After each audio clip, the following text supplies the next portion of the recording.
नमस्कार, बहुत स्वागत है आप सभी का मुख्यमंत्री की विकास डायरी में। मैं हूं सिद्धांत त्रिपाठी। रुक करते हैं सीधा खबरों की ओर। जब मध्य प्रदेश के बड़वानी में मुख्यमंत्री डॉक्टर मोहन यादव ने एक दिवसीय आपको बता दें दौरे के दौरान खाटू श्याम मंदिर में दर्शन कर संतों का आशीर्वाद लिया। इसके बाद ग्राम बोरलाई पहुंचकर उन्होंने स्कूली छात्र छात्राओं से संवाद किया और मेधावी पार्क, अटल लैब और स्मार्ट क्लास का अवलोकन किया। पत्रकारों से चर्चा में मुख्यमंत्री ने कहा कि अब शुक्रवार मुख्यमंत्री समाधान योजना के तहत मंत्रियां वे स्वयं प्रदेश के किसी जिले में पहुंचेंगे। इस दौरान छात्र छात्राओं, किसानों, मरीजों, मछुआरों और उद्यमियों समेत आम लोगों से सीधे संवाद कर उनकी समस्याओं का समाधान किया जाएगा। मुख्यमंत्री ने कहा कि सरकार जनता की समस्याओं पर लगातार सुनिश्चित कार्रवाई कर रही है। पहले शुक्रवार से घोषित किया कि हर शुक्रवार को नो मीटिंग्स डे, अर्थात भोपाल में बैठ करके कोई मीटिंग वगैरह लगातार करने के बजाय मैदान में जाकर के हर जिले के अंदर हमारे स्तर पर, बाकी भी अपने माननीय मंत्रीगण या अधिकारीगण अपने अपने स्तर पर मैदानी हकीकत की दृष्टि से इस प्रकार के जन विश्वास अधिनियम अभियान का हिस्सा बनेंगे। उसी में अलग अलग प्रकार से आज दिन भर में बड़वानी के अंदर अलग अलग बैठकों में शामिल हुआ। बच्चों के स्कूल में गए, हॉस्पिटल में गए, यहाँ उद्यमियों के साथ बातचीत हुई। उद्योग के भी फूड प्रोसेसिंग से लगा करके एनर्जी सेक्टर और अन्य सेक्टर में हॉस्पिटल, हेल्थ, एजुकेशन, साथ ही किसान कल्याण वर्ष चल रहा और किसानों के साथ भी किसानों की कठिनाई को समझना, देखना, जानना, उनके सुझावों का संकलन करना, दूध उत्पादन का बढ़ावा देना, मछली उत्पादन को, जो मछुआरे समुदाय के लोग आए उनके साथ भी हर एक वर्ग के कल्याण के लिए जो हमारी योजना चालू की जा रही उससे जुड़े हुए वर्ग से भी विस्तृत बात की।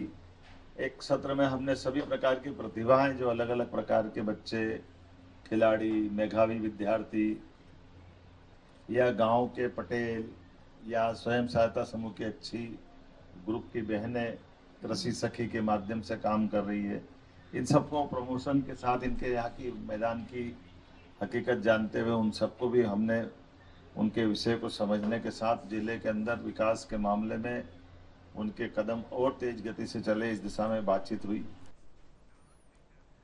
मध्य प्रदेश के भोपाल में हर घर तिरंगा अभियान के तहत अखंड भारत स्मृति दिवस पर विशाल तिरंगा यात्रा निकाली गई। विधायक रामेश्वर शर्मा की संस्था कर्मश्री की ओर से आयोजित यात्रा में करीब 1 लाख नागरिक और 50,000 वाहन शामिल हुए। मदर टेरेसा स्कूल कोलार 6 लेन से शुरू हुई यात्रा ने करीब 32 किलोमीटर का सफर तय किया। मुख्यमंत्री डॉक्टर मोहन यादव भी यात्रा में शामिल हुए और विधायक रामेश्वर शर्मा के साथ करीब 9 किलोमीटर तक रथ पर सवार भी रहे। पूरे मार्ग पर भारत माता के जयकारों और वंदे मातरम के नारों से माहौल गूंजता रहा। मुख्यमंत्री ने आयोजन की सराहना करते हुए इसे राष्ट्रभक्ति और राष्ट्रीय चेतना का संदेश बताया।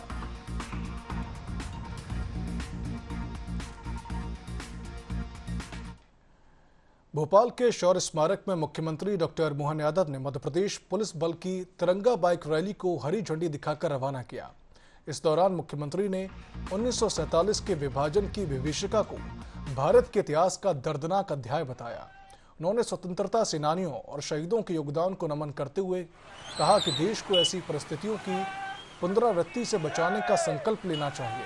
मुख्यमंत्री ने कहा कि भारत आज सामर्थ्यशाली राष्ट्र के रूप में आगे बढ़ रहा है और 2047 तक देश को विश्व का नंबर 1 बनाने का संकल्प भी है।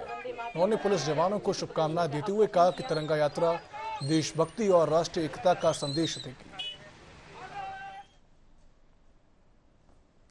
समय की प्रदर्शनी का शुभारंभ भी कराया गया।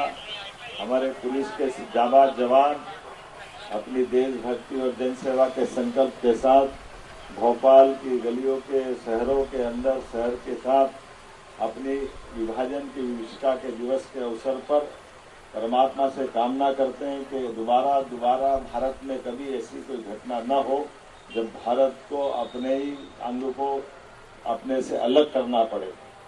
अतीत का 1947 का वो दर्दनाक मंजर जिसमें करोड़ों लोगों को प्रभावित किया, बच्चे, बूढ़े, जवान, महिलाओं के साथ दुराचार की घटना जैसी उसकी विभीषिका है, वाकई वो बहुत दर्दनाक है। इतिहास की इतनी बड़ी विभीषिका 1000 साल में नहीं हुई। जितना बड़ा दर्द भारत में झेला था। भोपाल में शौर्य स्मारक से तिरंगा यात्रा निकाली गई।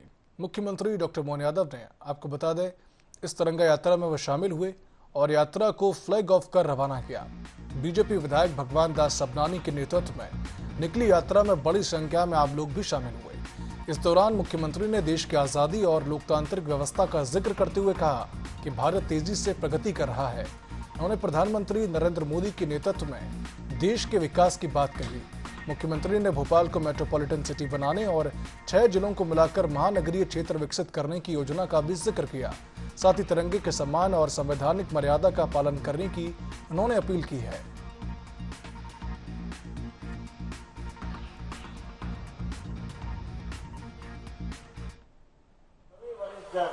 मैं अपनी ओर से आज जो तिरंगा ही तिरंगा दिखाई दे रहा है, सच में क्या भाइयों क्या बहनों, आपके चेहरे की खुशी और हमारे अपने देश की प्रगति, देश की आजादी के लिए मर मिटने वाले वो अमर शहीद सेनानियों के कारण से हम सब आज भारत को जिस रूप में देख रहे हैं, वाकई वो अद्भुत और उल्लेखनीय दिन है। यशस्वी प्रधानमंत्री के नेतृत्व में विगत 12 साल में जिस प्रकार से बदला है, लेकिन हम अपने अतीत के 1947 से लेकर आज तक की यात्रा, कल 80 साल हो जाएंगे देश की स्वतंत्रता के लिए, लेकिन दुनिया के सामने दुनिया का सबसे बड़ा लोकतांत्रिक देश, दुनिया का सबसे युवा देश, दुनिया का सबसे तेज गति से प्रगति करने वाला देश, दुनिया के सामने कभी अपने देश के किसी मसले को, उलझते सुलझते मसले को भी हल निकाल करके अपने भारतीयों का मस्तिष्क ऊंचा करने वाला समय आज चल रहा है। आज देश की स्वतंत्रता के 80वीं वर्षगांठ के पूर्व दिन पर हम सभी घर घर तिरंगा, हर मन तिरंगा, हर जन तिरंगा, इस अभियान को लेकर के माननीय प्रधानमंत्री जी के आह्वान पर हम सभी अपने अपने क्षेत्रों में तिरंगा यात्राएं आयोजित कर रहे हैं। दक्षिण पश्चिम विधानसभा क्षेत्र की ये तिरंगा यात्रा शौर्य स्मारक पर शहीदों को स्मरण करके, भारत माता के श्री चरणों में पुष्प अर्पित करके यह यात्रा यहां से अभी आरंभ होगी। 6 नंबर स्टाफ, नूतन कॉलेज, लिंक रोड नंबर 2, माता मंदिर और न्यू मार्केट, जवाहर चौक होती हुई भारत माता चौराहे, डिपो चौराहे पर समाप्त होगी। ये आजादी का उत्सव, ये उमंग का उत्सव हम सभी के लिए, हर धर्म, हर पर्व, हर संप्रदाय से ऊपर हमारा राष्ट्रीय पर्व है। इसको बड़े गर्व के साथ, हर्षोल्लास के साथ पूरा भारत मनाता है। मुख्यमंत्री की विकास डायरी में फिलहाल इतना ही। खबरों के लिए देखते रहिए पेशन न्यूज।